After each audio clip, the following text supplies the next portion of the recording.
দক্ষিণ ডেমশা হাঙ্গরকুল খুল্লাবলী পাড়া বাইতুস সালাম জামে মসজিদ ও ফুরকানিয়া মাদ্রাসার বার্ষিক সভা। নুরুল ইসলাম সবুজের পাঠানো তথ্যচিত্রে দেখুন ডেস্ক রিপোর্ট। আজকে যারা বিদ্য হয়েছেন তারা আমাদেরকে শাসন করেছেন, আমাদেরকে আদব শিখিয়েছেন, আমাদেরকে সামাজিক মর্যাদাবোধ শিখিয়েছেন। আজকে আমরা যখন বড় হয়েছি, এখন আমাদের উচিত আমাদের আগামী প্রজন্মকে একটা সুশৃঙ্খল সমাজ প্রদান করে দেওয়া, একটা সুন্দর সমাজ করে দেওয়া। দুর্নীতি আর অনিয়মের মাধ্যমে মানুষ অতিষ্ঠ হয়ে গেছে।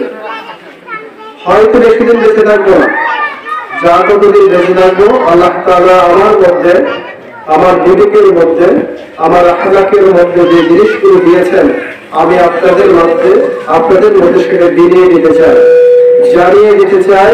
সৎ কাজ করলে, সৎ কর্ম করলে এলাকার মানুষের প্রতি যে দায়িত্ব কর্তব্য আছে সেটা যদি পালন করা হয় তাহলে সম্মান অবধারিত। সাতকানিয়ার দক্ষিণ ডেমশা হাঙ্গরকুল খুল্লাবলীর পাড়া নুরিয়া বাইতুস সালাম জামে মসজিদ ও ফুরকানিয়া মাদ্রাসার বার্ষিক সভা ও পুরস্কার বিতরণী অনুষ্ঠান গতকাল 2রা জানুয়ারি বৃহস্পতিবার মসজিদ মাঠ প্রাঙ্গণে অনুষ্ঠিত হয়েছে। মসজিদ ও মাদ্রাসা পরিচালনা কমিটির আয়োজনে অনুষ্ঠিত এই বার্ষিক সভায় প্রধান অতিথি হিসেবে বক্তব্য রাখেন বিশিষ্ট সমাজসেবক ও দানবীর আলহাজ মুজাফফর হোসেন। তিনি তার বক্তব্যে মুমিন মুসলমানদের জন্য মসজিদের গুরুত্ব ও এর সঙ্গে সম্পর্কের প্রয়োজনীয়তার উপর আলোকপাত করেন। তিনি বলেন, মসজিদের সঙ্গে মুমিনের সম্পর্ক হওয়া উচিত আত্মিক প্রশান্তি অর্জনের মাধ্যমে এবং এটি আল্লাহ তাআলার নৈকট্য লাভ ও ঈমান আমল উন্নত করার একটি পবিত্র পথ।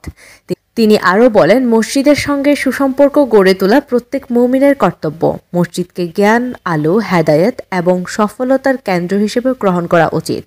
অনুষ্ঠানে সভাপতিত্ব করেন মোহাম্মদ আবুল খায়ের এবং সঞ্চালনা করেন মাওলানা হাসান।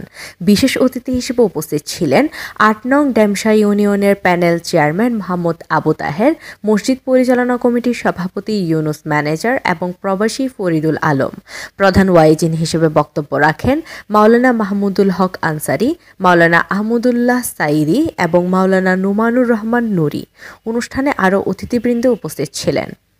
উবাইদা খান সামিয়া, বিএসপি টিভি।